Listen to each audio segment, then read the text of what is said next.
Hi, Hi, Syed. how are you? Not too bad. What about you? Not bad.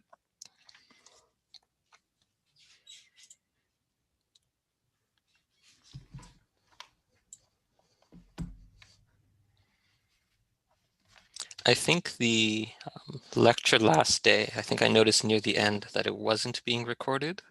Um, do we plan on still recording them or? Oh, actually, they are. Well, they're going to YouTube, Okay, and that's the only thing that we'll do because okay, the new, basically, the university license doesn't have enough space to keep all the recordings, so there's okay, no point in like putting them on. I see.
Okay, let's let everyone through. Let me turn off the waiting room.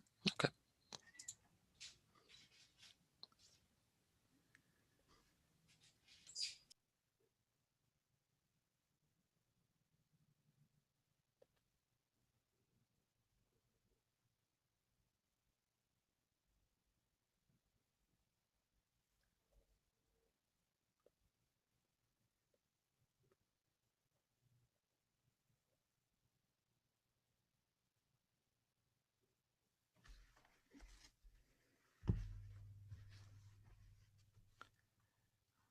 Morning, everyone, or good afternoon, however you prefer.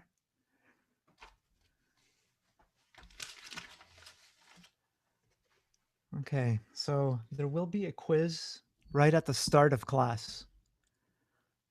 It's going to be at 12:10 and it's going to go to 12:06.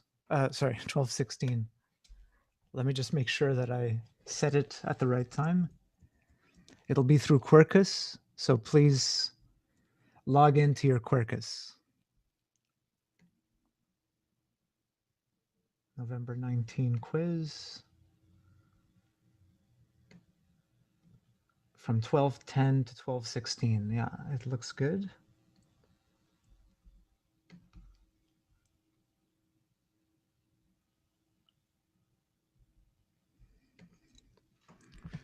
Take some questions in case anyone has any.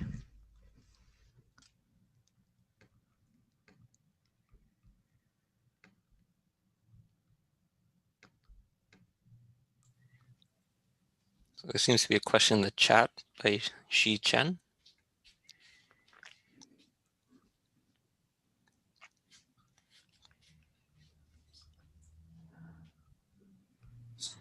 Hey, Professor, can you hear Hi. me?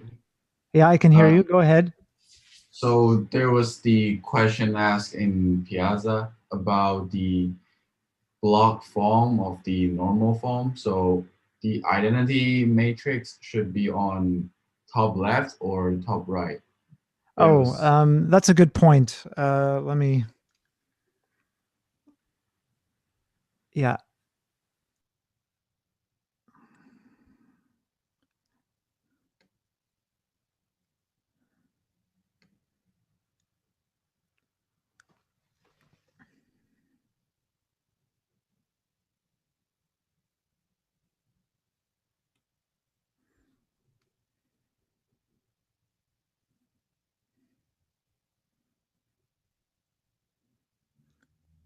Yeah. So thank you for pointing this out. The way that I wrote it here was that I put the non-zero values at the front. And what that would mean is that this would look like that there would be an R by R identity here and then zeros. So yeah, the normal form should be like that. Of course, we could have done it in a different way. We could have done it so that E1 is 0. We put the null space first.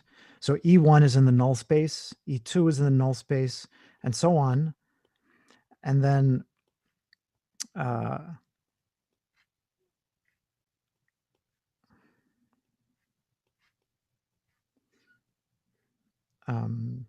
you could put them at the end, you see.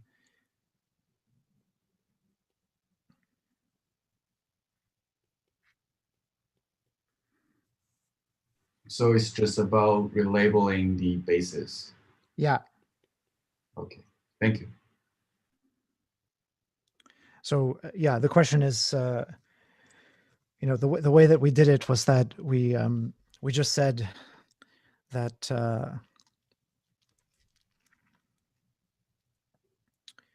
yeah, the reason that I put them at the end was because of how how the echelon form looks. Of course, we could take these columns after clearing all of these values. We could take these columns and switch them in the front so that we would get an R by R identity in the front. But the way that I explained it before was to switch them into the back so that we get an R by R identity matrix on the rear. This is there's no kind of standardized way of doing it. The important thing is just that you can simplify the matrix so that you just have an R by R identity matrix somewhere, either at the end, at the beginning, whatever. I hope that answers your question. Okay, so get ready. The quiz is about to start. I'm going to mute myself and then come back at 12:16.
Okay, let's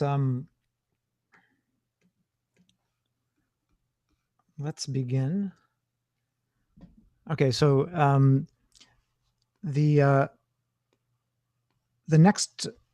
so what I'm going to talk about today is going to require some knowledge of these polynomials. And let me just make sure that we're on. Okay,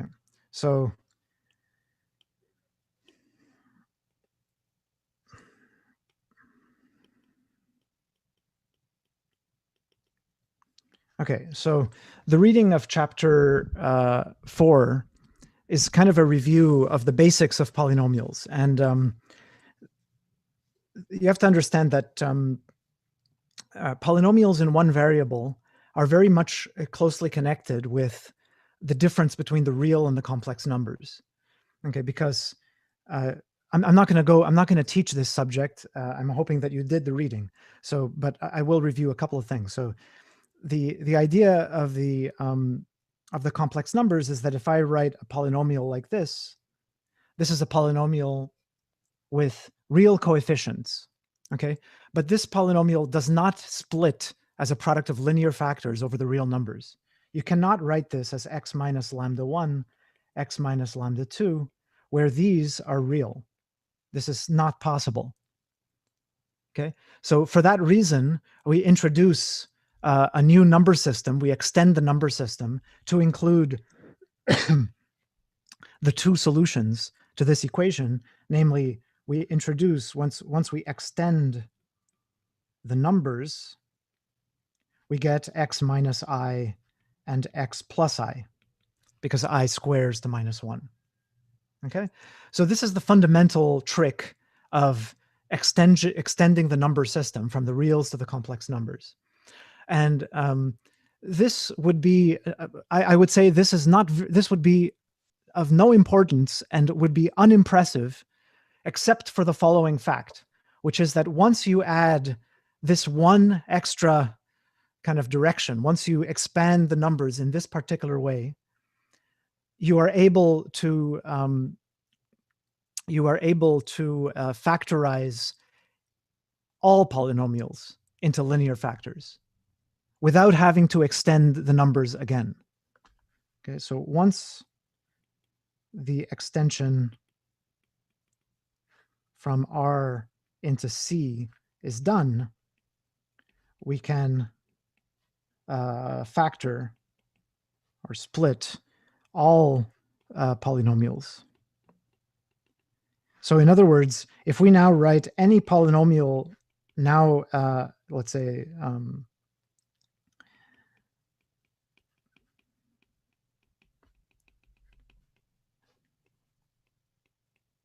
where now the numbers are as general as they could possibly be. They don't even have to be real, right? And we ask now of a much more general question: can we write this as a product of linear factors?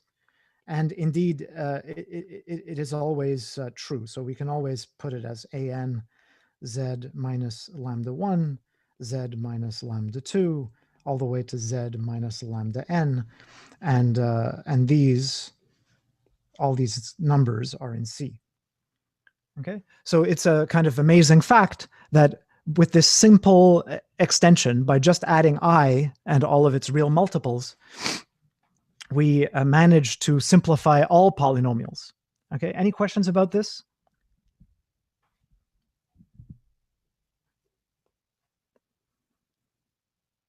No? Everyone is okay with this? Okay.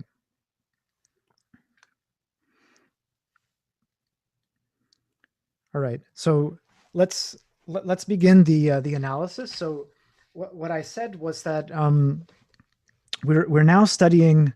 Let me just see. Yeah, so we're now studying. So V is a finite dimensional vector space over F, and we are considering now a linear operator, meaning that it's a linear map from V to itself. And so remember that we're trying to use the analogy with finite sets. We have a self map from the set to itself. And remember that the important thing was to find points which are sent to themselves, or cycles, meaning a set of points which are sent to themselves. Okay, and the analog of this idea is called an invariant subspace. So the definition is that an invariant subspace is a subspace of V, a linear subspace, such that when I apply T to all of the elements of U, they stay inside U. So what I mean by this is that Tu is in U for all points, for all vectors in U. Okay, so this means that, this is like an analog of having a set of points which are sent to themselves by the map. Okay, you can kind of think that, so there's a useful way of thinking, which is that if this is V and we are given T, which is a linear operator, okay, in a way, this T, you could think of it as defining a kind of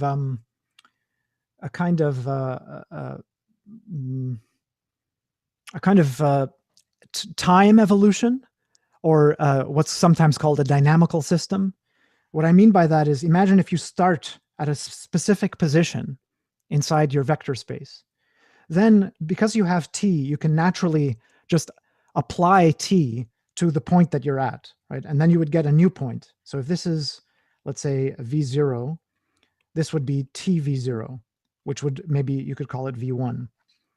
Okay, and then you apply T again, and we get V2, which is T of V1, right? And so in this way, you could apply T again and again, right? And you could produce this this sequence. Okay, you can think of it almost like a discrete path, which keeps going and going around as you apply T more and more times. Okay, and when we say that there's an invariant subspace, what it means is that there is, there is a plane or a subspace of some dimension passing through the origin, which is such that whenever you start inside this plane, you always stay inside the plane. Every time you apply T, you always remain inside that subspace, and you never leave. So you're trapped. So the evolution is trapped in U. Okay. So this is sometimes a useful way of thinking. Okay, and the extreme case of this. So let me do some examples. An extreme case of this is something that we've seen already, the null space of T, right? The null space consists of those vectors which are sent to 0, right? So if this was the null space, right, then no matter which vector I start with, when I apply T, it'll just send it to 0.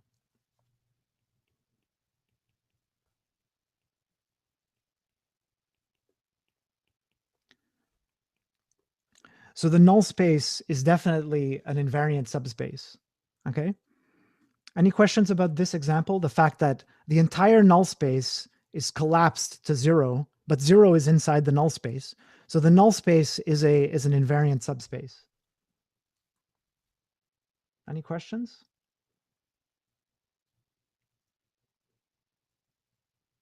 Hello? Is anyone there? Okay. So that's number one. Number two, well, okay, so there's an even easier example. Example 0, which is just the 0 subspace. This is always an invariant subspace. But another example is the range of T. Remember that here we're only dealing with one vector space. We do not have a pair of vector spaces. So the null space and the range are both subspaces of the same space. And the range is an invariant subspace, because if I take an element inside the range, what does that mean? Okay, this means that there exists some v such that u is TV, because that's what the range means. It means that it's the result of applying t to an element of v. Okay, so therefore, if I take t and apply it to the element of the range, well, what am I going to get? This is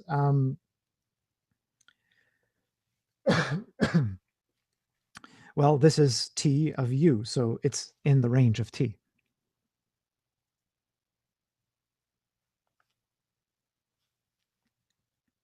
T of u is obviously in the range, because it's t of something. Okay, so we already have these invariant subspaces, but maybe the most important kind is called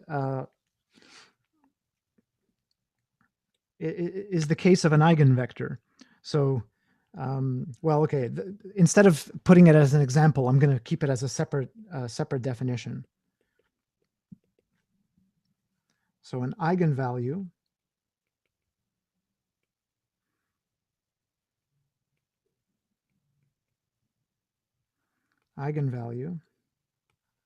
of t is a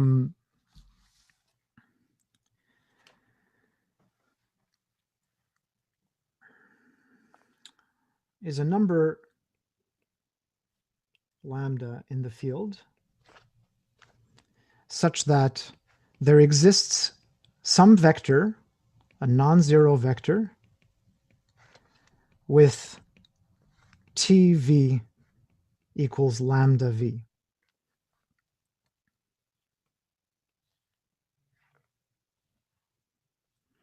Okay, and this in particular, notice this means that the span of v is an invariant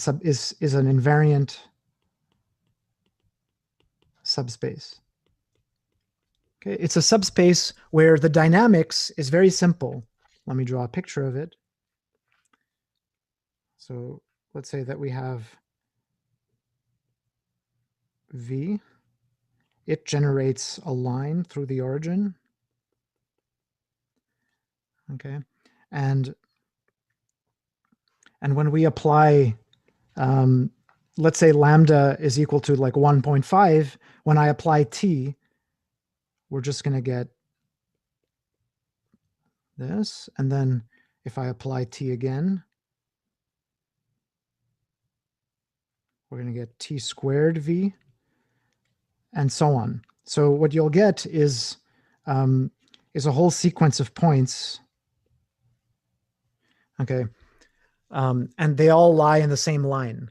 So that straight line behavior of the operator is what happens when you have an eigenvalue and an eigenvector associated to it.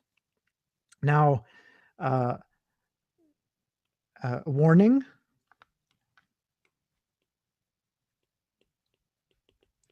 Okay, 0 is a valid eigenvalue. Okay, this is something that people always get confused by. Okay, the non-zero thing here that you see in the definition, okay, it has to do with the fact that there's a non-trivial vector that is actually scaled. Okay, it doesn't, the scaling factor can be any number, including 0, can be negative, can be any complex number if we're working over the field complex numbers. So there is no constraint on the value, the eigenvalue. The important thing about an eigenvalue is that there actually is a vector somewhere, like a non-zero vector, that is actually scaled by that factor. If we allowed the 0 vector, then t0 is always 0. So you know, zero does not count, because it doesn't make sense to rescale 0 and get something interesting. You know, any operator acting on 0 is 0. So there's no, yeah, I hope that I hope that makes sense. So is there any question here about eigenvector, eigenvalue, and how it's related to invariant subspaces? I'm going to wait for at least one question.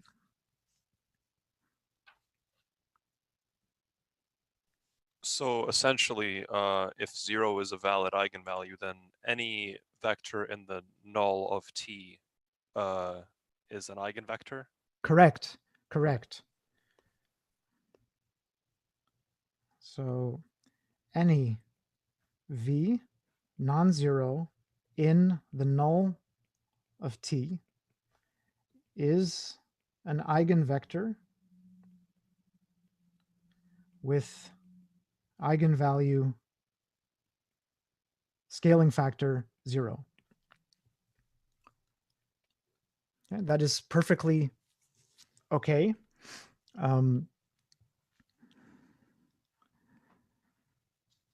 Okay, so so let's see. So let's say that we were, how difficult is it to find eigenvectors and eigenvalues? Well, I've circled, or I've drawn a rectangle around the equation that governs what it means to be an eigenvalue and an eigenvector. Okay, so we need to find solutions to this equation, TV equals lambda V. Okay, but if we look at that equation, so how to find eigenvectors. Okay, well, we need to solve A V equals lambda V. But if we look at this, we can obviously put everything to one side. This is the identity operator. And this is the thing we need to solve. So what we have on the left is an operator A minus lambda I. So it's a modification of A, which is subtracting a multiple of the identity operator from it and acting on V. So what we're looking for is something V. We're looking for a vector in the null space of A minus lambda I. And this is something that you have done already, right? Finding null space, finding a vector in the null space, or describing the null space, or even describing the dimension of the null space. Okay, so this is we're transforming the problem into something that you've seen already.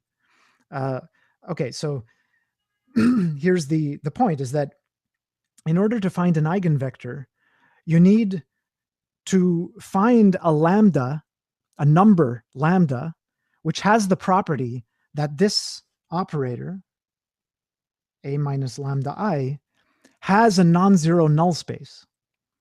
Okay, so i.e., we need yeah. Okay, so we have a two-step procedure. Okay, number one, we need to find the possible, find a value lambda such that A minus lambda times the identity has nullity greater than 0. Okay, now keep in mind that this is an operator from V to itself. So if the nullity grows, that means that the rank must decrease, right? So let me just write what all this means. So i.e. A minus lambda I is not injective. Okay. Another way of saying it is that A minus lambda I is not surjective. Right? Because if we have a map from V to itself, and if it's not injective, that means that the nullity is bigger than 0. And that means that the rank must be less than the full rank, because the nullity plus the rank must be the dimension of V. Okay, so if the null space grows, right, that means that the image, the range gets smaller. Okay, so in other words, i.e. the rank of A minus lambda I is less than the dimension of V. I'm just rewriting the same condition again and again and again, right? The idea is that we're trying to find lambda so that A minus lambda I has a non-zero null space. Okay, number 2, once we have found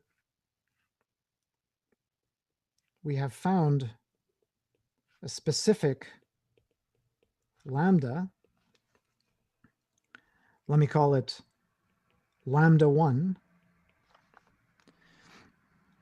we must find a vector which is in the null space of A minus lambda 1 times I. We know that there will be such a vector, and we want to make sure that we find the non-zero vector. Okay, and then we will have found an eigenvector. So that's it. That's the procedure. Okay, let me just give a quick example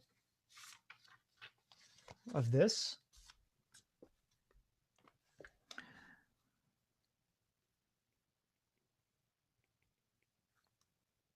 Okay, so suppose that we have a matrix that looks like this.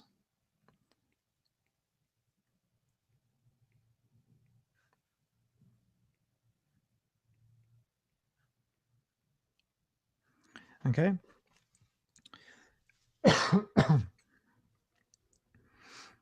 Notice that just by looking at this matrix, I can tell that it's invertible just because this row has a non-zero element here, this row here and here. So it's almost already in reduced echelon form, and there are no non-zero rows. All I need to do is flip this row, like bring it up on the top, and then I can just like rescale this by 1/2 if I want, and then you'll see that it's in row echelon form. So this thing is invertible. So what can I say? I can say that at least 0 is not an eigenvalue because the null space is 0. Note that the null space is 0. So 0 is not an eigenvalue. By the way, I should have said, maybe this is useful. So maybe I'll write it here.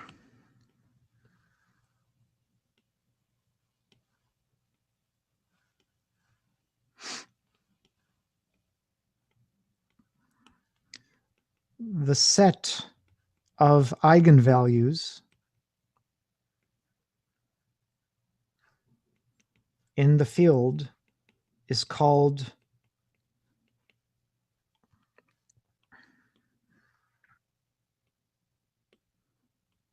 the spectrum of T.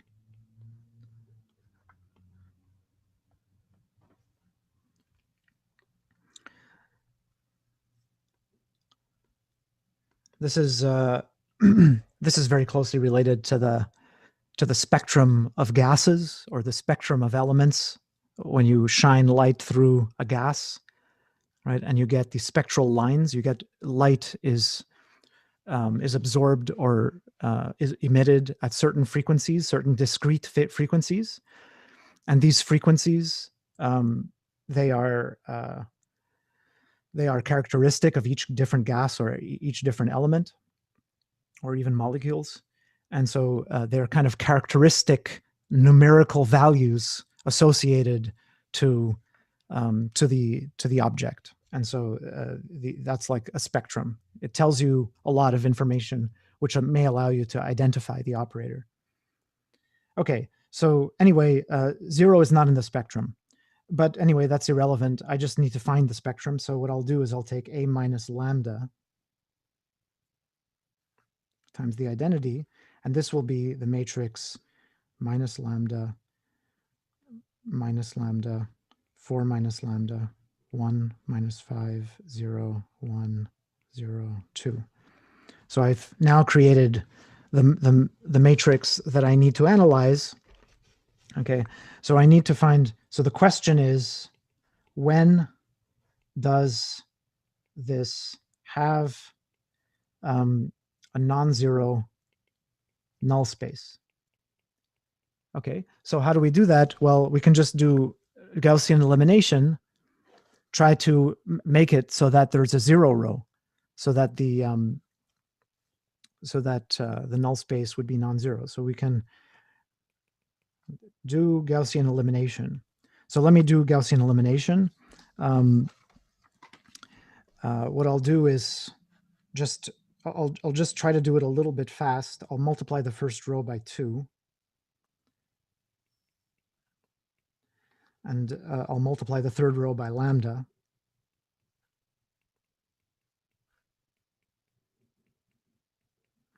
Okay, then what I'll do is I'll replace this row by the sum of this row with the first row.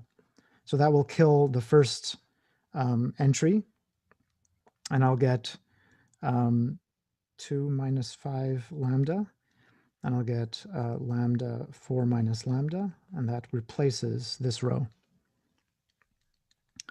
Okay, so far so good. Now what I'll do is I'll subtract 5 times the second row from the third row to get rid of the 5 lambda here. Okay, so this will be, I'm removing 5 times the second row from the third row, so this is a minus 5 times 1. That is a replacement of the third row. Okay, and then what I could do is I'm going to multiply this third row again by lambda.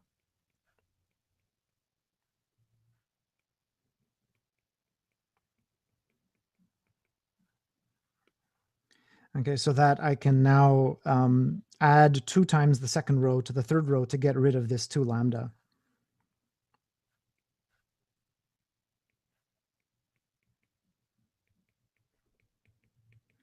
I'm adding 2 times that, so that's a plus 2.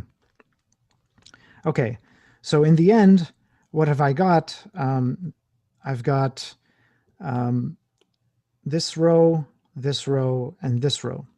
Okay, so let me just rewrite it. So minus 2 lambda, 2, 0, minus lambda, 1, and then we have 0, 0, and we have a cubic polynomial here. And this cubic polynomial, I can factor it. Say factor this. And if I factor it, what I'll get is minus lambda minus 1 squared times lambda minus 2.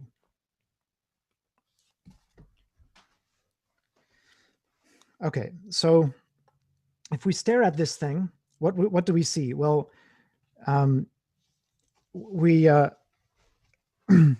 so we can see that this row and this row, they're linearly independent because I've got a 0 and a 1 here. Okay, but this row, so this is in this is almost in reduced. This is almost in row echelon form. It's just that I haven't divided by these numbers. Okay, but let's forget about that. Let's just focus on the fact that the way that I'm going to get a null space is if I have some 0 rows here, right? If I don't have any 0 rows, and if this is in a row echelon form, then the only thing that's in the kernel of the only thing in the null space of this matrix will be 0, 0, 0. Okay, but so the way that, you know, we studied this with solving linear equations, right? If you want to have a solution set which is not just a single point, then you need this 0 row. So when is this row 0? Well, it's 0 precisely when lambda is equal to 1 or lambda is equal to 2. So this will have non-zero null space if and only if lambda is equal to 1 or lambda is equal to 2. Then this row becomes a 0 row. So this means that lambda equals 1 and lambda equals 2 are the two eigenvalues for this, this operator. Okay, so the spectrum consists of two numbers. Okay, I didn't, I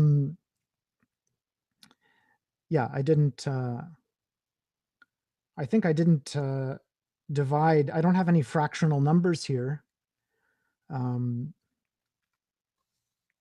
So anyway, this is valid over the reals or over the complex numbers or over pretty much any field for this particular example.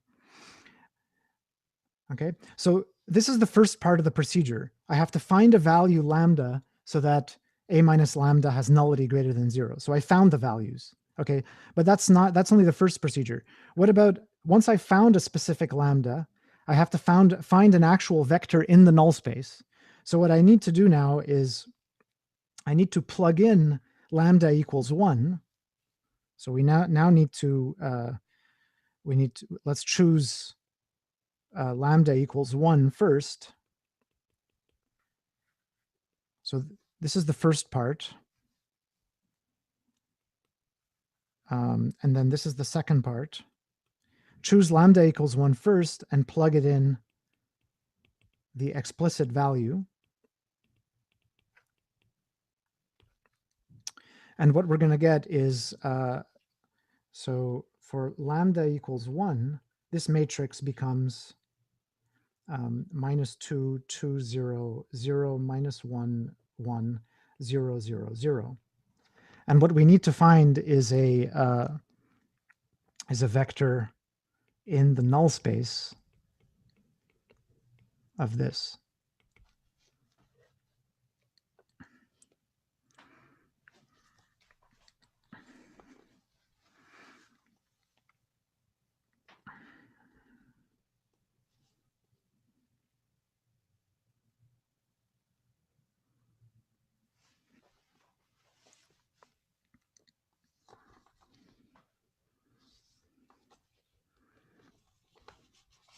Okay, so there, let me not go into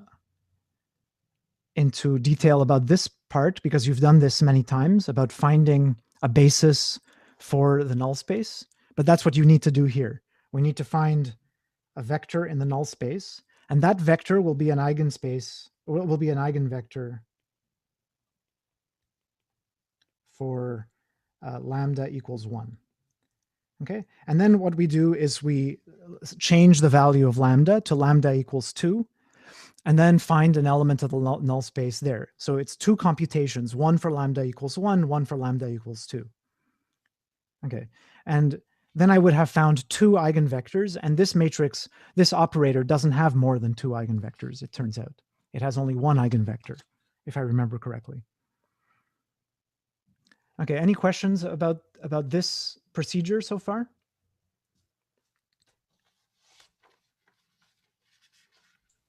Gila, you have a question?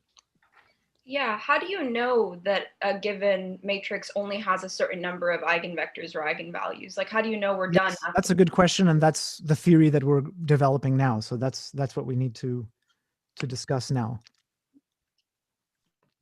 That's precisely why you have chapter 3. All these polynomials, sorry, chapter 4. The polynomial stuff is to help you guarantee existence of eigenvalues. So in fact, you're not guaranteed that there are any eigenvalues.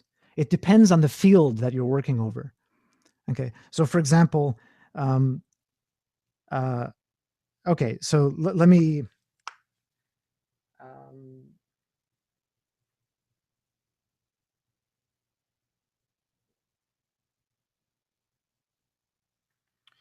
okay, so there's an important theorem about the existence of an eigenvalue over F equals C. Okay. So let me prove this theorem real quickly, that if you're working with the field C, you will always find at least one eigenvalue. Okay. And the proof is a very clever one. I'm using the same proof as what's in Axler, and it's a standard proof. Okay. We can do the following. We can choose. So suppose that the dimension of V is equal to n, and choose any non-zero vector V inside V. Then I'm going to do my dynamics. I'm going to start iterating V, TV, T squared V, T cubed V, and so on. So I'm going to produce a list. V, TV, T squared V, T cubed V. I'm going to keep going. Okay, but how many should I continue going? Well, if the dimension is n, okay, suppose that I go to T to the n V. How many vectors do I have on this list? n+1. Hmm? Is it n+1? Yeah, n+1. And what does that mean? If I have a list of length n+1 in an n-dimensional vector space, what does that mean about the list? There has to be a repeat. No. There has to be Wrong. a linearly dependent vector. Say it again. There has to be a linearly dependent vector, one that's linearly independent on the other. Yes, the list is linearly dependent. And so therefore there is a linear dependence, a redundancy among these vectors. Okay, so that means that there exists AI not all zero, such that, so this list must be linearly dependent. Okay, and so that means that there must exist coefficients such that A0V plus A1TV plus da da da da plus ANTNV equals 0. And what that means is that if I collect everything together, that if I take A0 times the identity plus A1 times T plus A2 times T squared all the way to AN T to the N and apply that to V, I get 0. Okay, so here's the amazing thing. I've done nothing, but this is the amazing where something clicks in your head. And what do you see here? You see a polynomial. It's a polynomial in one variable, T. Okay, and you have these coefficients which are in the field. Okay, so if you want to analyze this polynomial, what you do is forget about what the variable actually is. Forget about the fact that it's T, some operator somewhere, who cares? It's just a polynomial in one variable, so factor it. So we view this as a polynomial with coefficients in the field, and the field I'm going to assume is C. Okay, why C? The reason is because I can split polynomials over C. So I can write this as AN T minus lambda 1, or let me not call them lambda 1. Let's say C R1, the roots R1 T minus R2 T minus Rn. And this is all, sorry, just to make it explicit, let me just correct this. It's R1 times the identity, T minus R2 times the identity, T minus Rn n times the identity, where these are the roots of the polynomial p of z in C.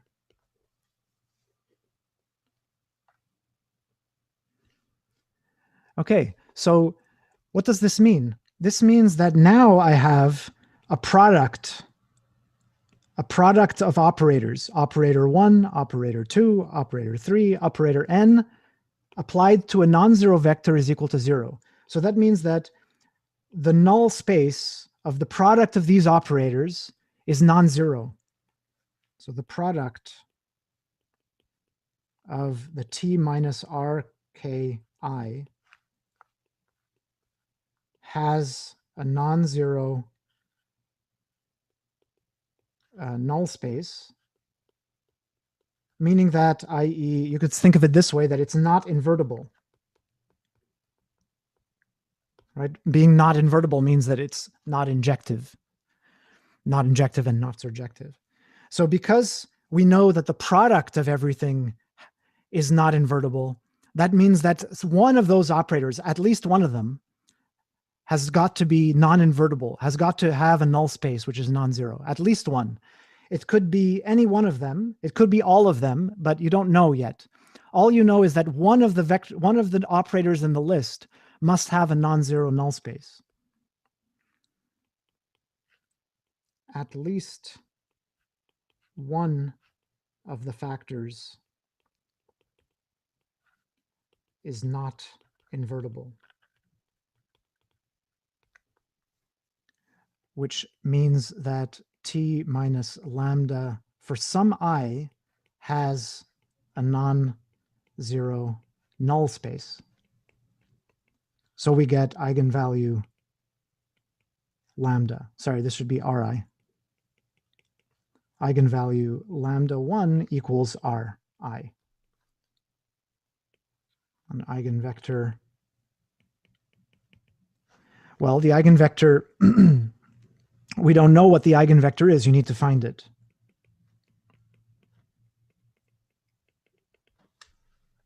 Okay.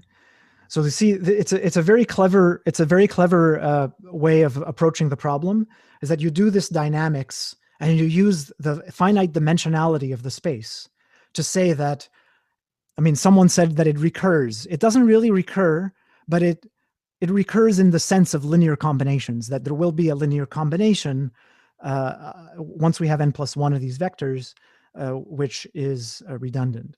Okay. And then we use the factorization of polynomials over C, okay? And you can see that this will not work over an arbitrary field.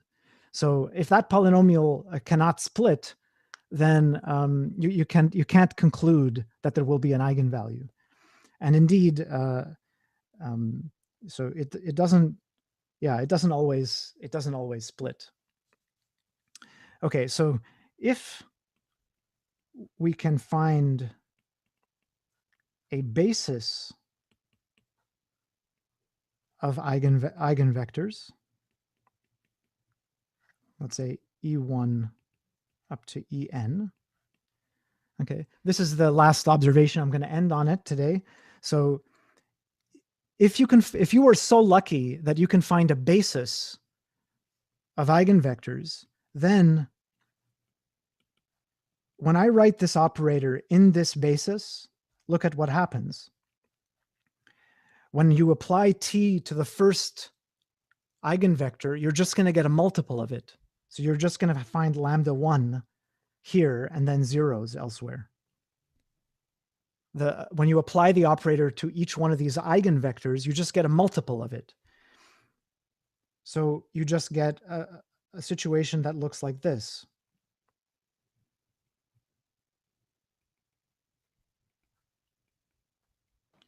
You have a matrix which is purely diagonal. This is called the diagonal matrix. Okay, and obviously finding a diagonal matrix is the same thing as finding eigenvectors and eigenvalues. Okay. The only difference is that some operators do not have a basis of eigenvectors. They may only have a few eigenvectors, and they may have some other things which we're going to study like next week, which are called generalized eigenvectors. And in that case, I'm not lying. That's the actual name of it. So in the case where you have actual eigenvectors which span the space, the matrix can be put into a diagonal form, and this is called a diagonalization. This finding of a basis of eigenvectors is called diagonalization.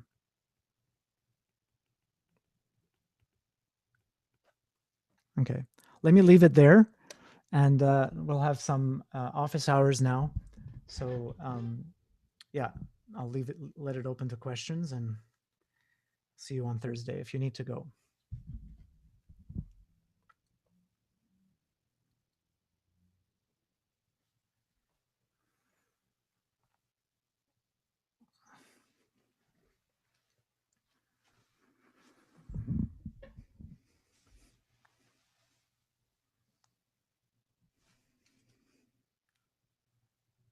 So Carl has a question.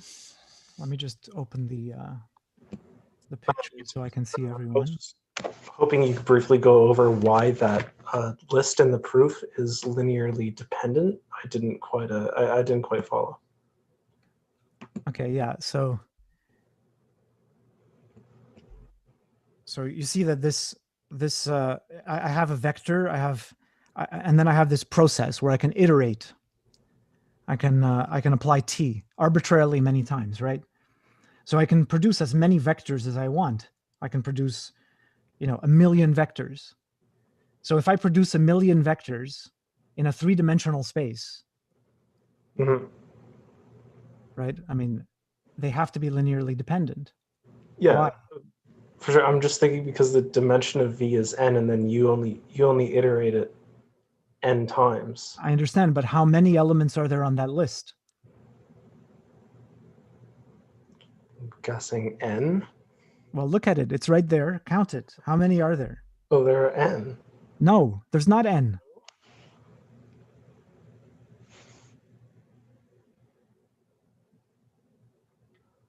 There is n plus 1. Okay, yeah. There was the tunnel. I got total tunnel vision on that. Yes, I tricked That you. clears it up entirely. Thanks.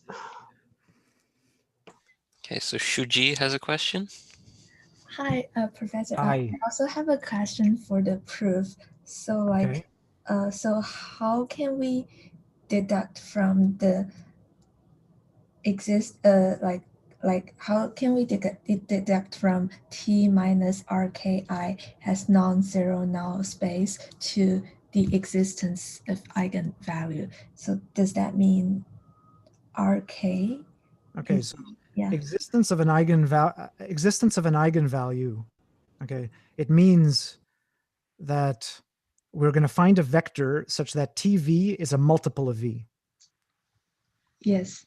Okay, but if I bring the lambda V to the other side, this means TV minus lambda V equals 0. Yeah.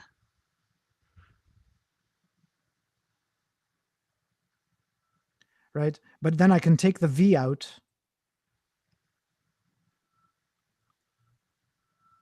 And it says that V is in the null space of T minus lambda. Oh, so Where this is lambda times the identity.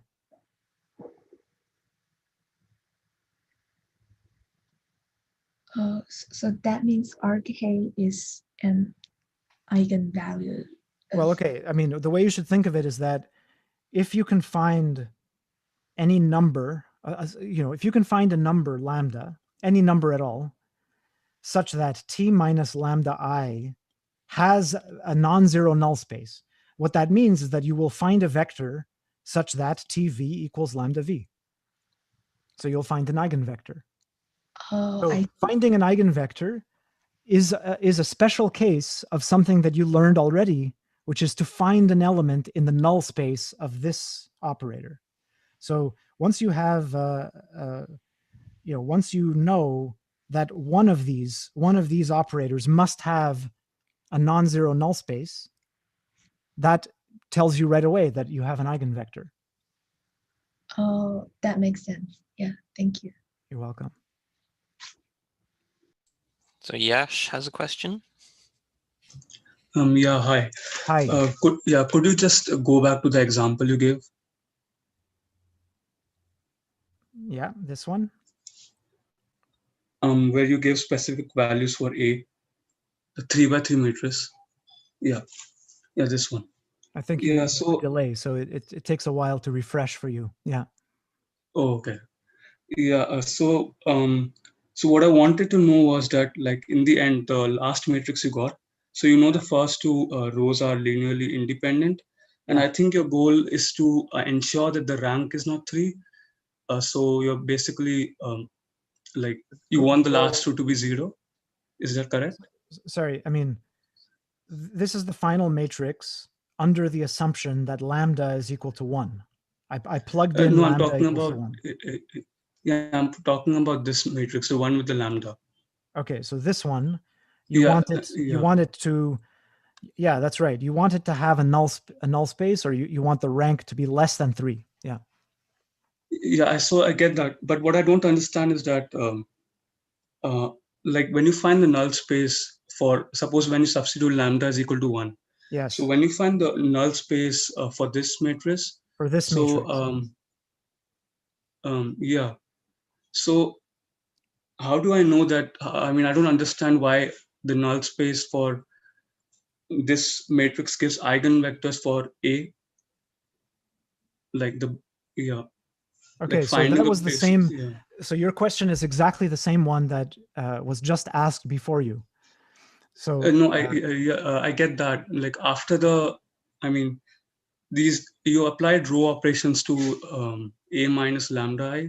Yes. But what I don't understand is finding the solutions for the null space of this matrix is same as finding the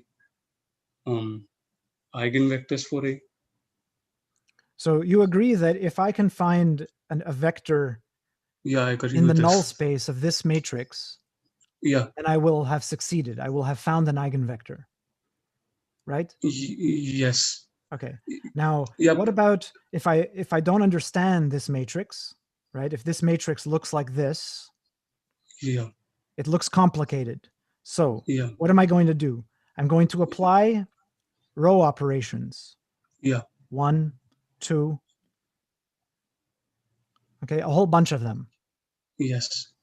Okay, and these are all invertible. Right? So all I'm doing is I'm doing row operations in order to simplify the appearance of the matrix. Okay. And I'm multiplying on the left by invertible matrices. Okay, so if I now look at the completed thing, the whole thing, and if I find a vector which is sent to 0, then it means that it is killed by A minus lambda I, because everything else here is invertible. Oh, all right. Oh, yeah, the other matrices don't have a null space themselves. They have no effect. Yeah. They have no effect. Yeah, I get that. Yeah, oh, thank you. You're welcome. All right, so Deepa has a question. Yeah, I'm looking at this example again here. Why can't we just take lambda equals 0 and then the first column will be 0? Which example are you looking at? The one that's right on the screen, like the one that we did. Oh,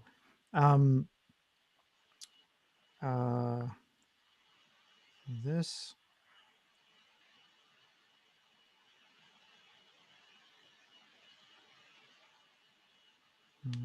Well,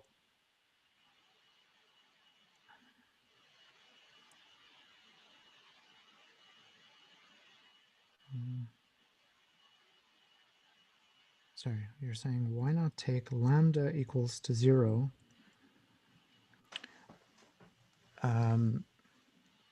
Okay, well, I started off.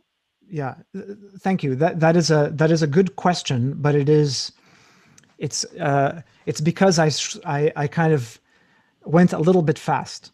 So at the very beginning, I said that 0 is not an eigenvalue.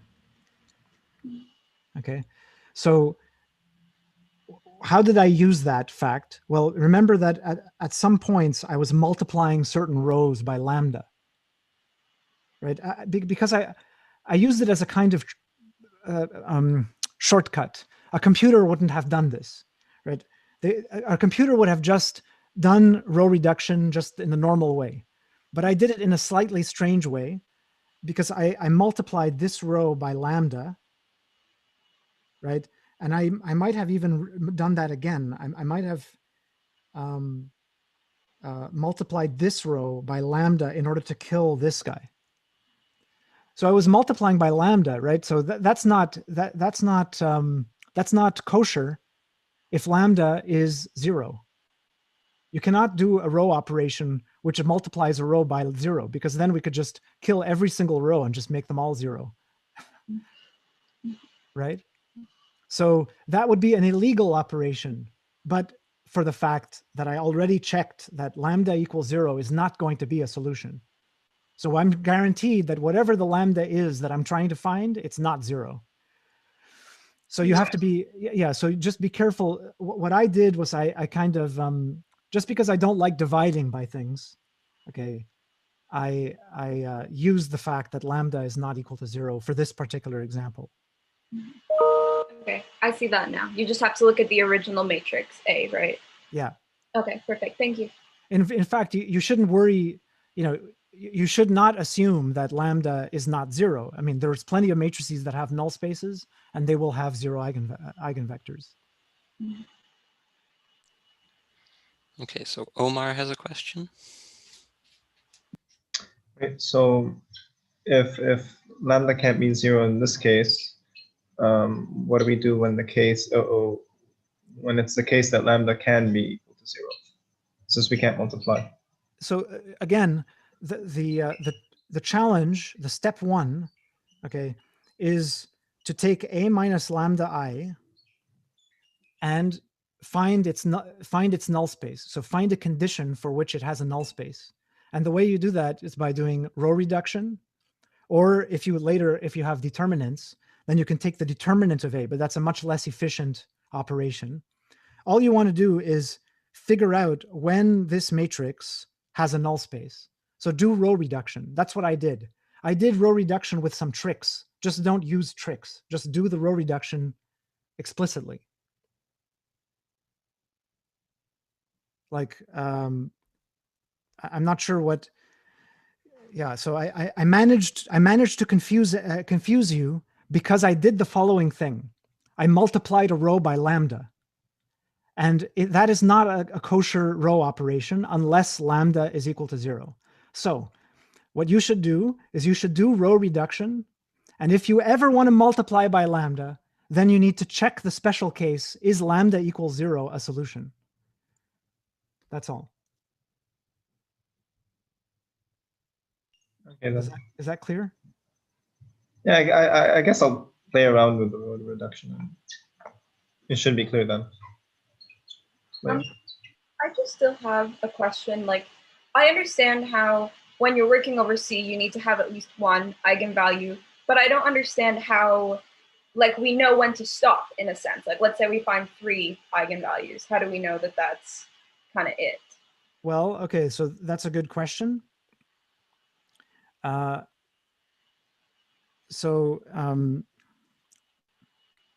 I mean, we're going to see on Thursday.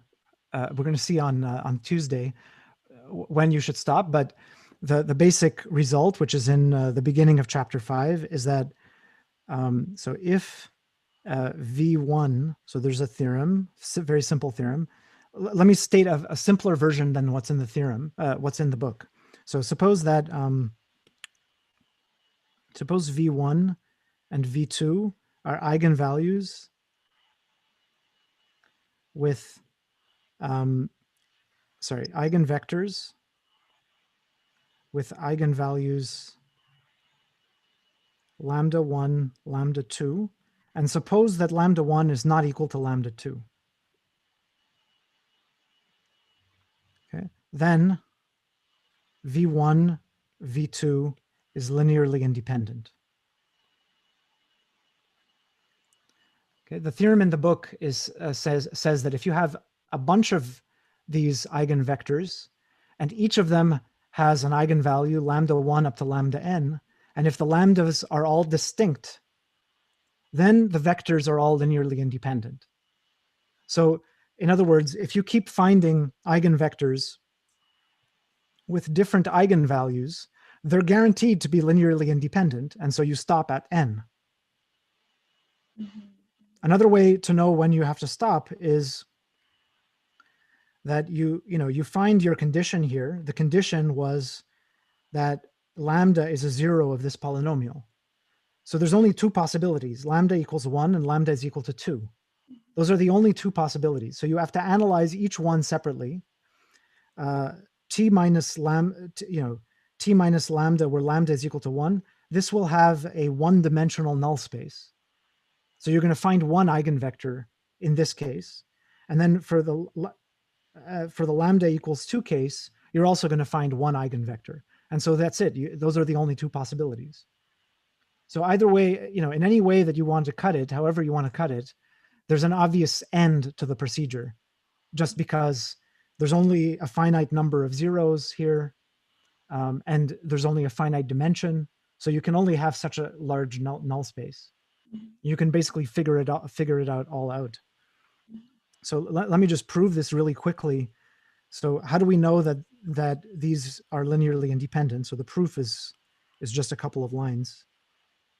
The proof goes like this. Suppose that we have a1 v1 plus a2 v2 equals 0. Suppose there is actually a linear combination equaling 0. Then apply t.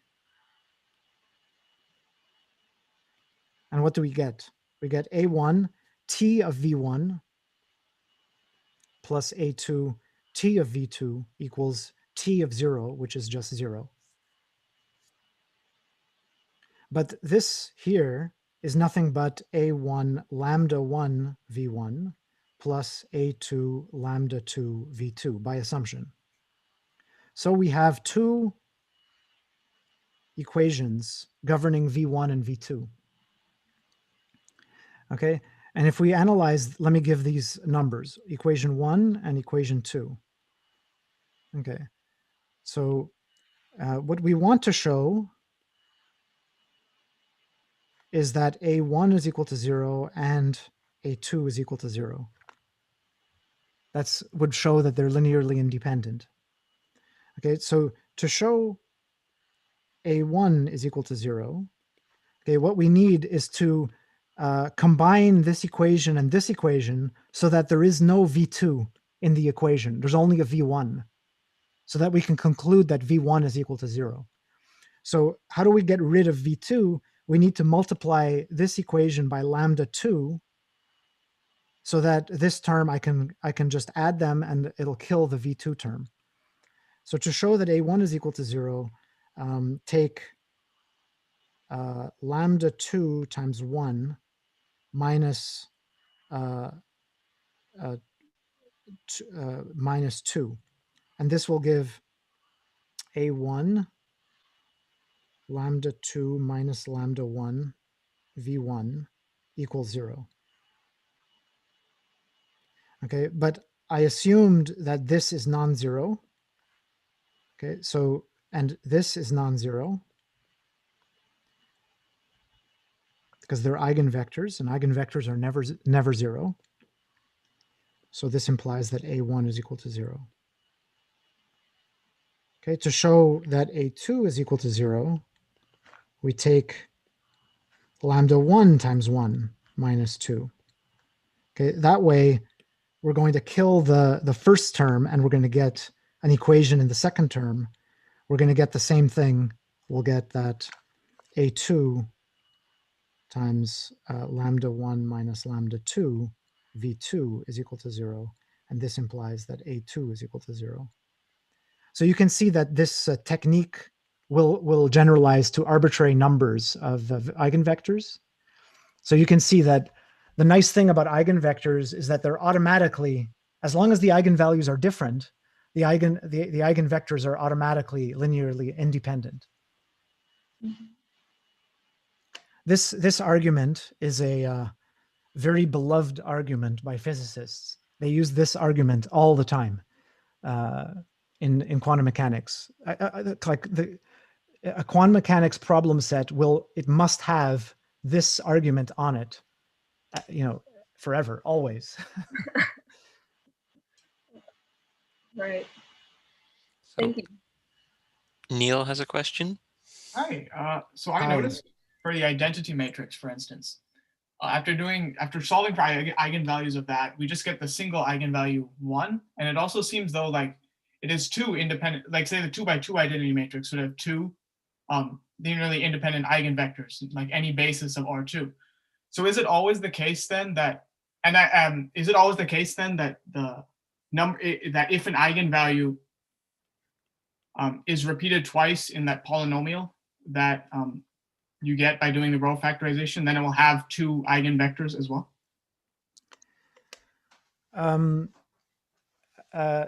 Yeah, so we're definitely getting to that. There's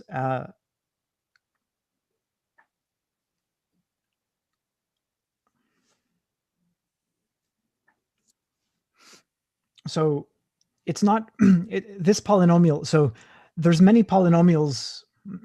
Yeah, we're going to get to that. It's a slightly more complicated than that. There are so it may happen that you have an eigenvalue with multiplicity, but only one eigenvector. Okay. So that does not happen here. So this is a good example. Of course, I can just look at the matrix and I can see that one occurs twice as an eigenvalue. Right. It's an eigenvalue for E1 and it's an eigenvalue for E2. So in this case, we have a single eigenvalue.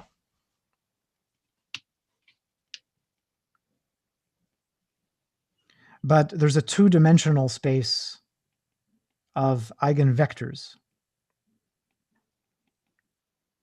Okay, but if I look at this matrix, then it turns out that there is only this eigenvector, and there is no, like if I draw the way the matrix works,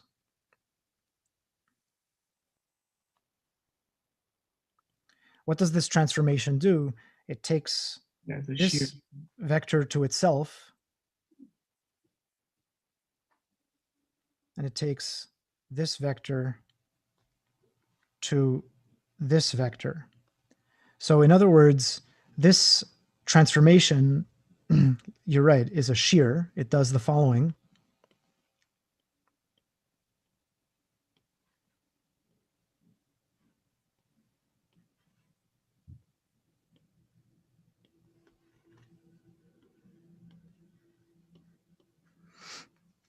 Okay, and so what you can see is that there is there's a one-dimensional space which is sent to itself. That's an invariant subspace. And then every other line is moved off of itself, or at least so that it's not sent to itself. It's always sheared. And because of this shearing behavior, you will never be able to find another eigenvector. There's only one eigenvector. So this shearing behavior is exactly the analog of having a cycle rather than having a fixed point. It's just an analogy between the finite sets and the linear transformations, but it's a pretty accurate one. How so? Is it like if you were to apply the shear again, you would get back to where you were? What makes it cyclic? Well,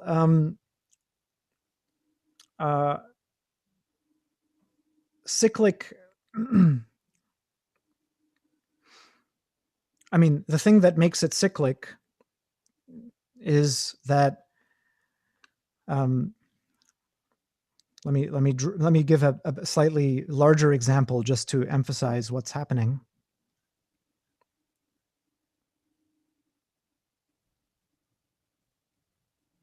Okay, so here what you see is that E1 is sent to itself.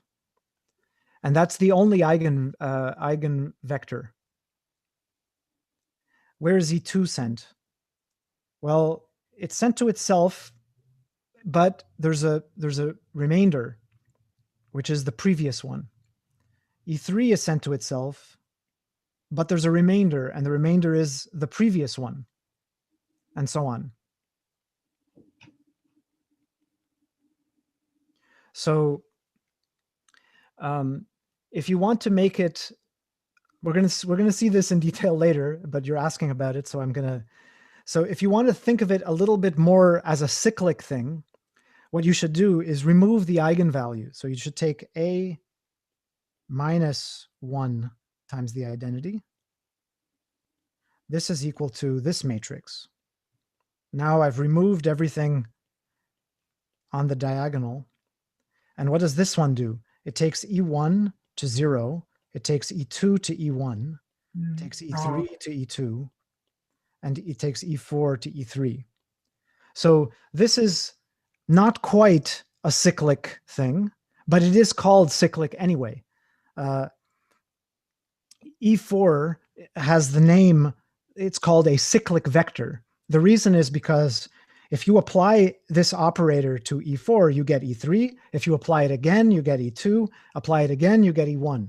So it's a cyclic vector because when you do the dynamics, when you keep applying the operator again and again, you get the whole space. You get E1, E2, E3, and E4.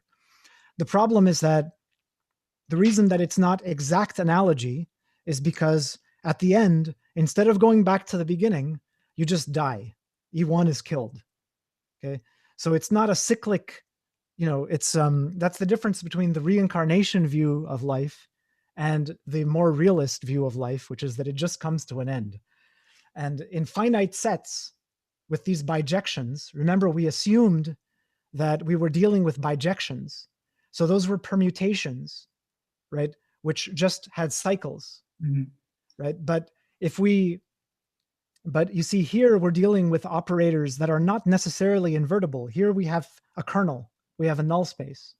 So the reason that it's not an exact analogy is because in the case of finite sets, we assumed that the transformation was invertible. And here we're making no such assumption. Right.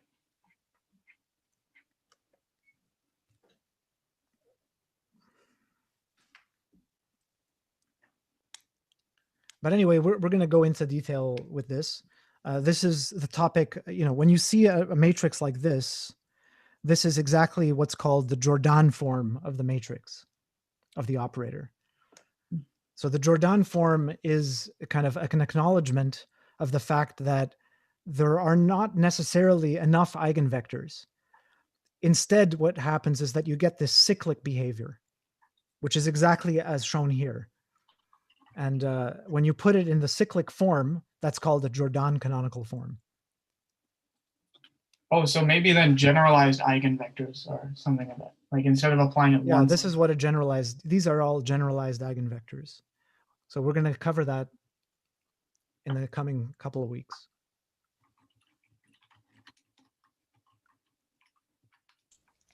Okay, so Shizhuo has a question. Shizhuo? Yeah. Hi. In quantum physics, we say that physics quantity is an eigenvalue of an operator of such a physics quantity. So how could we understood that? Okay, good question.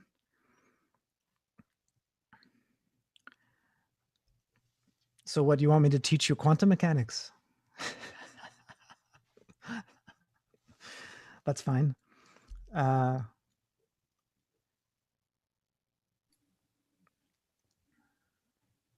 Okay, so let me give you the simplest possible example. This is going to test my artistic capabilities.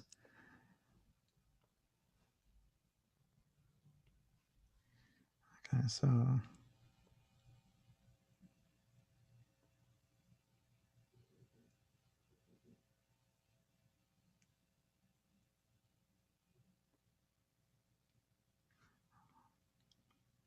does anyone know what I have drawn here? Light switch. Yes, thank you. I did think it was a whistle though, before you drew the box.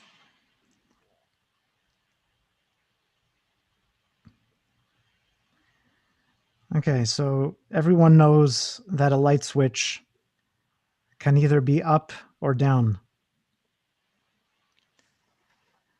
Yes? So Yes. in classical physics, this is classical physics, right? Classical physics is our real world. So we have a light switch in our room and it can be either up or down. Okay, some people have this kind of a light switch. Please don't talk to me about this one. Okay, not this one. So this means that the classical state space, the space of possible states of the light switch, is what kind of a set? Binary? Set of 0 and 1. The space of states is a set of two elements. It's a two-element set. Okay. Now, we learned in the previous assignment that given any set, okay, you can produce a vector space over any field from that set. And how does it work? Well, we take the set and we take formal linear combinations of the elements of the set. So I called that, let me do it for C. So C, let me call this state space S. Okay. Then C of S is all linear combinations A1 times up plus A2 times down, where A1 and A2 are in C. So I have produced now a two-dimensional complex vector space. I've produced it from this set. You agree with this? Yeah. You know what I'm talking about here? Yes. Okay. So let me draw a picture of this vector space. So this is, I can only draw a real picture, but let me just draw the real picture and pretend that these lines are the complex numbers. And I have here 1, 0. I have here up. And here I have down. And these form a basis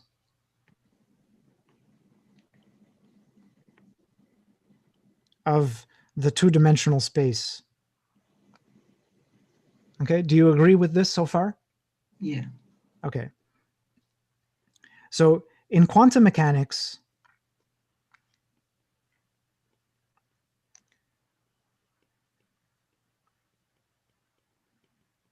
okay, the light switch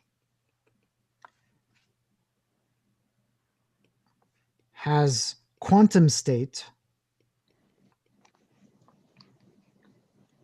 which is equal to a vector in this vector space. So these are possible states.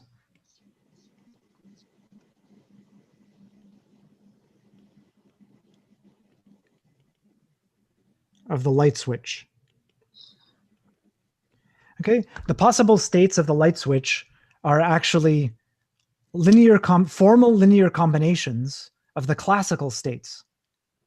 So this means that there is a huge number of more states than in the classical case.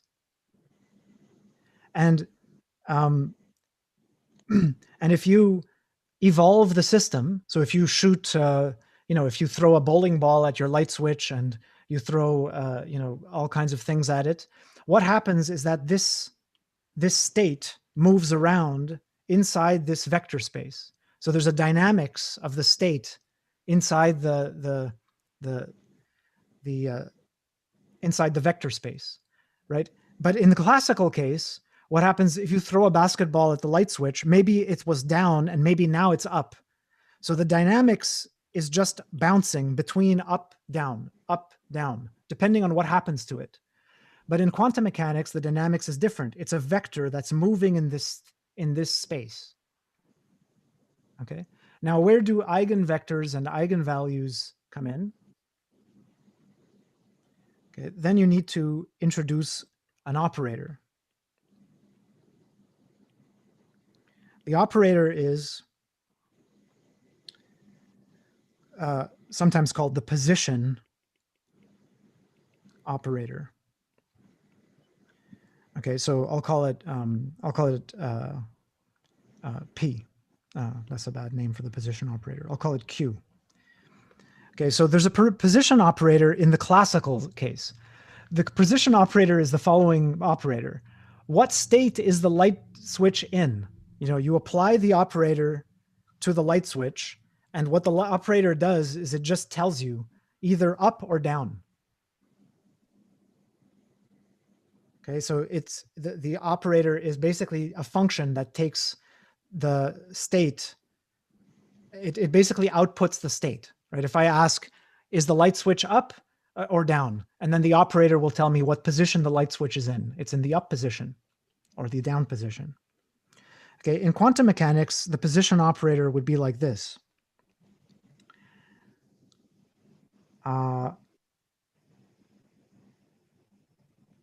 It would be like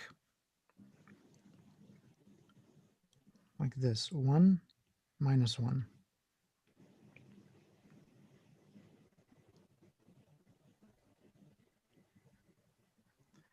Okay, so I claim this is the position operator. Why is it the position operator? It's because if I apply it to up, what am I going to get? Up, remember, up is the same thing as 1, 0. Because I'm taking linear combination 1 times up plus 0 times down. So this is up. And if I apply Q to that, I'm going to get 1 times 1, 0. Up is an eigenvector with eigenvalue 1. What about down? Down is an eigenvector with eigenvalue -1. Okay, so what the idea is that, remember how we said that this operator, it acts in a funny way on the states. But there may be special states, very special states, which are eigenvectors, and they are just multiplied by a certain number. The numbers here are 1 and -1. They correspond to the position 1 and position -1. In other words, let me just summarize this whole picture. If you want to go from classical mechanics to quantum mechanics, what you have to do is you need to take the linear combinations of your classical states to produce a vector space. If you want to go from quantum mechanics to classical mechanics, you need to look at your position operator and find the eigenvectors. And those eigenvectors form a set. That set is the classical physics. Those are the classical states. And the position operator distinguishes whether the state is an up state or a down state. That's the difference between the classical and the quantum mechanics. Okay. I had one question about the generation of this set CS. I guess I've heard that quantum states have to be normalized. So my question is then, could you have linear combinations of vectors that have length 1? Because then you might get some vector with more than one. Yeah. Okay. So you found the only thing here that I said which was not accurate. Okay. So I said that the quantum states are the vectors in this vector space. Okay. So the truth of the matter is that the quantum states, that there's an equivalence relation. Okay. That two of these states should be considered equivalent when they are linearly dependent. So if they lie on the same line, they should be considered the same quantum state. Okay, and so sometimes people, what they will do is they'll try to say, well, okay, I don't want to deal with all of the vectors on this line, so I might just normalize it. But normalization is kind of bad way of doing it. It's better to just say that we're going to consider all the vectors in one line to be equivalent, and they're going to count for one state. So there's still here many states corresponding to all the one-dimensional subspaces of this two-dimensional vector space. That's literally true, and now nothing I said is a lie. Oh, so even this, if the arrow's pointing, like I guess one example here, right? The one arrow's pointing, and then the other arrow's pointing the exact 180 degrees away. So those would be the same state. So let me rephrase your question. If I take a vector and if I multiply it by -1, okay, then those two vectors, v and minus v, they will be the same state in the physical sense because they are equivalent under the equivalence relation. So the equivalence relation is that two non-zero vectors, right, are equivalent when they are linearly dependent. So you see that you have all the tools necessary to understand quantum physics. There you go.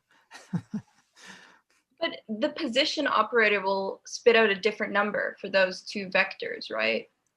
The one that's right. Yeah. So for example, if you take,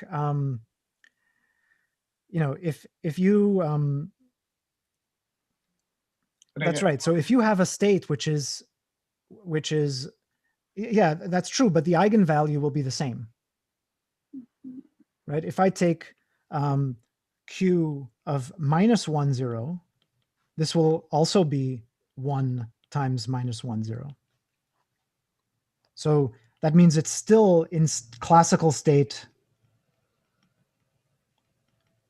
up.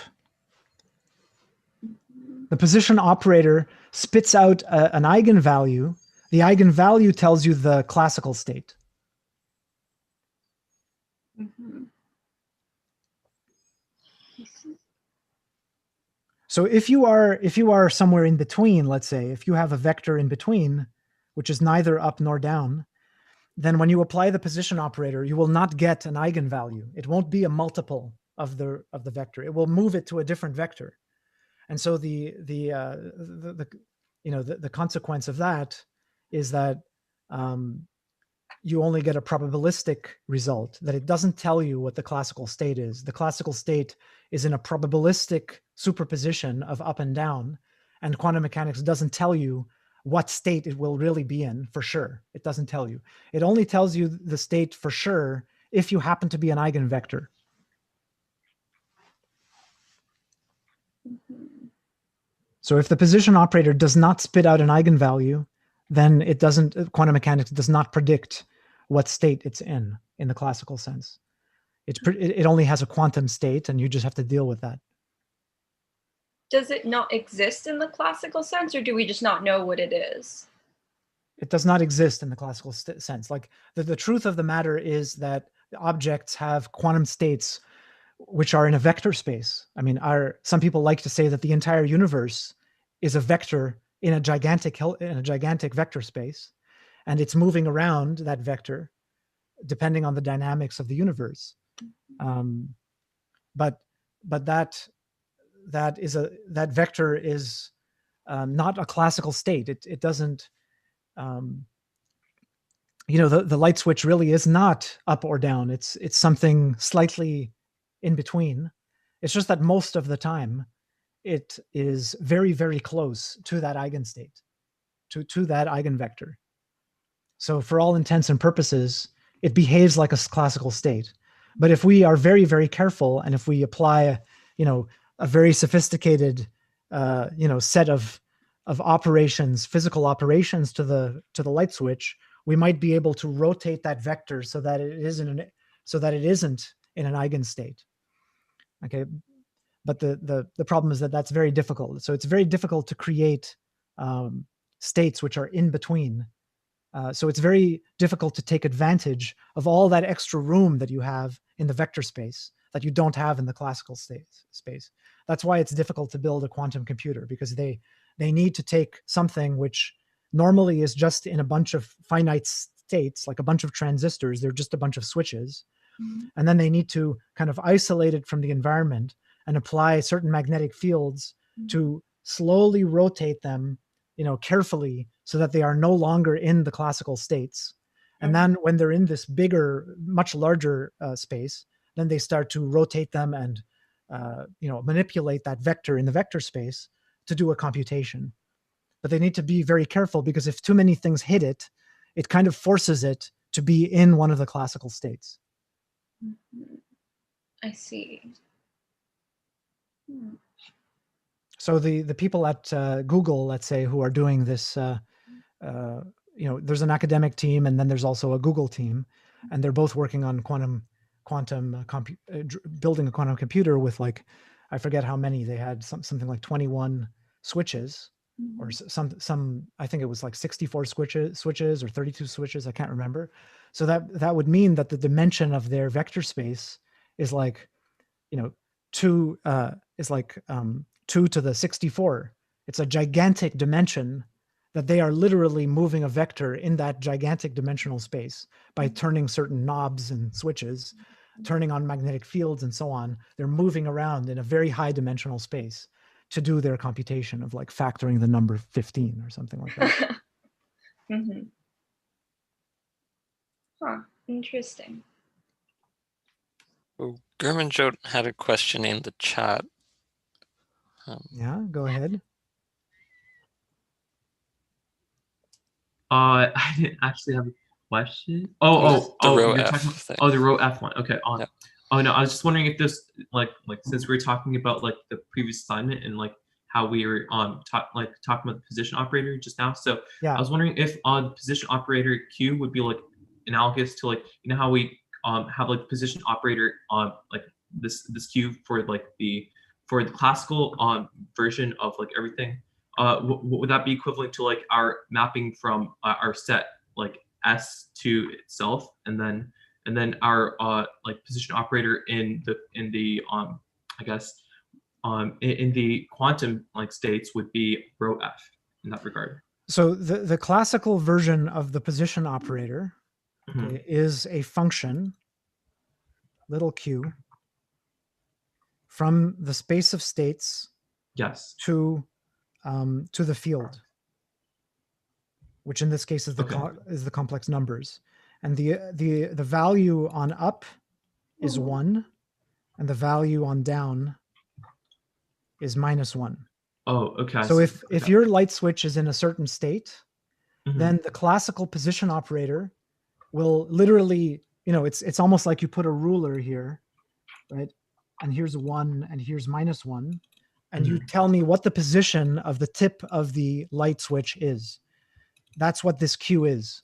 It's like a classical measurement, which tells you the value of the position of the light switch. And this function is the analog of this operator. Okay, I see. I get it now. Okay.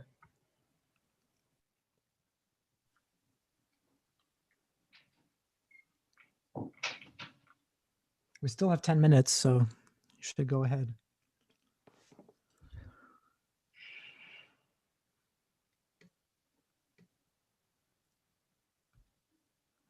Let me just see what the...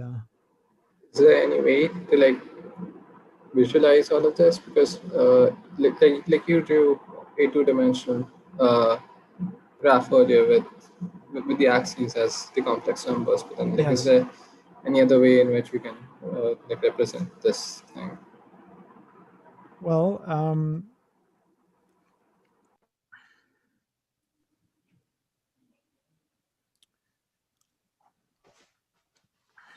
okay, maybe in case you haven't seen this, maybe I should explain this idea. So if you are trying to, so if you have this quantum light switch, which has a vector in C2, then remember how I said that two vectors are equivalent if they're on the same line. Okay, so you can take advantage of this to simplify the diagram in a sense. You can say that I want a new diagram where every point in the diagram is not the vectors here, but really the different possible lines.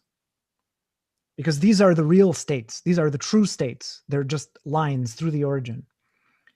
And so you might want to have another picture, something that you can visualize, where the points of this diagram, each point here, corresponds to a one-dimensional subspace on the harder diagram, the diagram that's more difficult to imagine.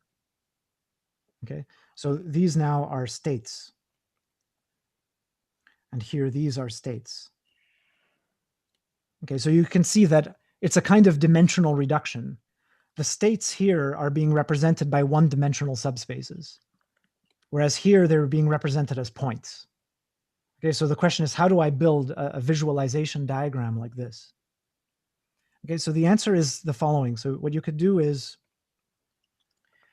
you could introduce a line, a special line, which is parallel to one of the axes, and it's not going through the origin.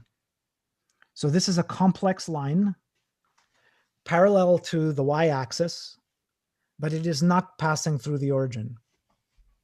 Okay, so let me visualize this thing now. That's easy to visualize because we have a complex plane.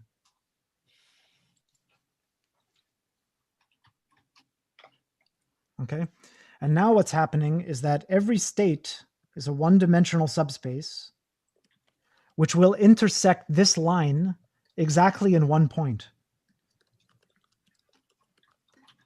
Okay, so what that means is that each state will be represented by a point in the complex plane. Okay, now I've reduced the dimension. So instead of thinking about C cross C, which is four-dimensional, I'm now talking about just C. And each point here represents, in the first diagram, represents a line through the origin. What's the problem with this? We lose normalization. That's true, but who cares about normalization is not important. What's important is that the state is a line, and now the line is represented by a point. The problem here, have I represented correctly every single state? Is it really true that every single line? The down state won't get intersected. Sorry? The down state won't get intersected. That's right. So the problem is the down state. The down state, which is right here, that state is a line which is parallel to the line I chose. So where would it intersect this line? Well, it doesn't. Another way to think about it is that it intersects it at infinity, very far away. Okay, and so what we do is we take the plane and we just put an extra point at infinity and make it into a sphere.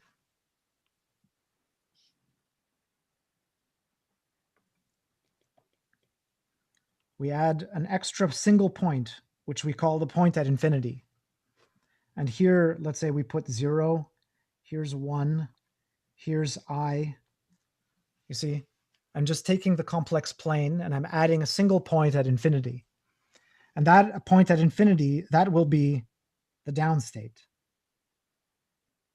And 1 this will be the up state.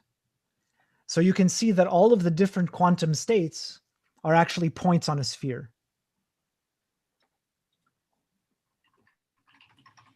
Oh, excuse me, I made a mistake. It's not the up state is actually where this line intersects 0. So it's actually 0. That's the up state. So we have 0 and infinity, okay, which are 2 points on the sphere. Those represent the classical states. So let me draw the picture again. The way that you should visualize it is that you have a 2-dimensional sphere. You have 2 special points, which are up and down. And these are the classical states of your light switch. And quantum mechanics produces a sphere of states in between those 2 states. All of these points, they represent possible quantum states of the light switch. And these are the eigenstates. These are the classical states.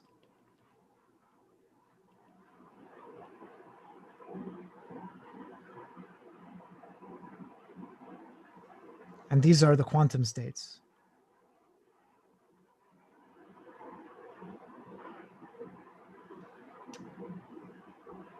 This is, you should meditate on this. You should think about the sphere. Just close your eyes, sit down, and think. Okay. The thing that I'm having a hard time grasping is how we went from the plane to the sphere. So maybe I'll try to think about that a bit. Yeah, you just add a point. That's all. Is there like any like formal thing that I can like start looking up about? Yeah, you can look at. You can look at this sphere is called. Oops. This sphere is called the Riemann sphere.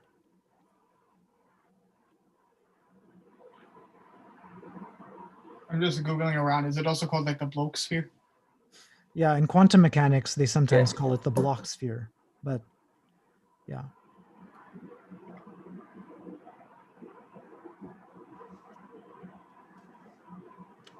Okay, everyone. Have a good weekend. Thank you very much. Enjoy the next assignment. The next assignment is a bit easier. It's short. I know. Yeah, it's shorter. Yeah. Shorter. Okay, have a good weekend. Bye-bye. Could I ask an additional question? Okay, go. What's your additional question? Okay, so if we put infinity point in additional to the complex plane, so yes. Would we have a better algebra structure? A better what? Algebra structure.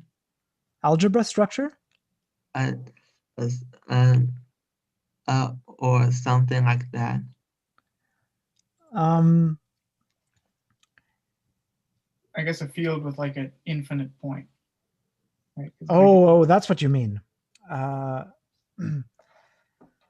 No, we don't think about the we don't think about the sphere when we add the point at infinity to the sphere.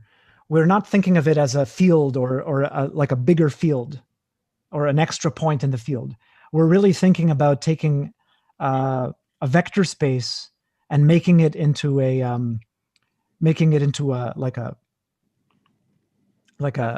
manifold or a surface. We're thinking of it as a set of points. We're not thinking about the algebraic operations on it. You might be able to,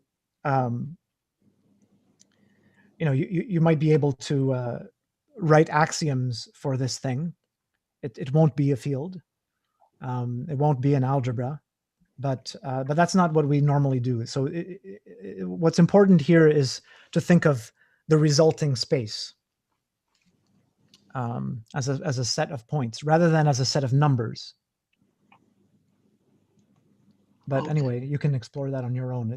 I'm just telling you that that's not what is normally done. Oh, okay. Thank you. Okay. Okay, everyone. Have a good weekend. Thanks a lot, Syed. Have a good weekend. You too. Thank you.